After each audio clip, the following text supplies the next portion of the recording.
Le Louvre a inauguré cette semaine son nouveau département des arts de l'islam. Alors que ces derniers jours ont été marqués par la polémique sur le film et les caricatures du prophète Mahomet, cette nouvelle aile du célèbre musée parisien permet de recentrer le débat sur l'expression artistique. La plus grande collection d'art islamique d'Europe est désormais exposée au Louvre, dont près de 3000 œuvres datant du 8e au 19e siècle, de quoi évoquer la diversité des mondes de l'islam.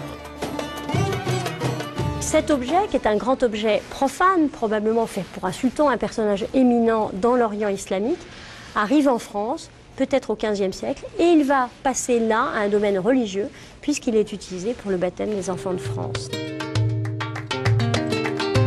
Ce département des arts islamiques a pu voir le jour parce que le Louvre comptait déjà une impressionnante collection. Le musée des arts décoratifs a aussi été mis à contribution. L'aile s'est installée dans la cour Visconti où flotte désormais une sorte de tapis volant géant qui est en fait la verrière du département. Plus d'explications avec l'architecte et l'ingénieur qui l'ont conçu.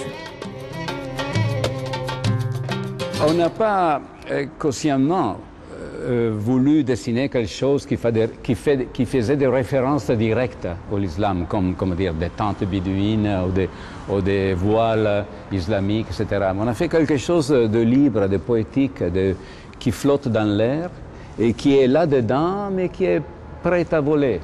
On a choisi cette idée d'insularité, de libérer le ciel de la cour Visconti, de descendre dans les infrastructures, notamment parce qu'une partie des œuvres, la moitié des collections sont fragiles, ne peuvent pas être exposées à la lumière naturelle.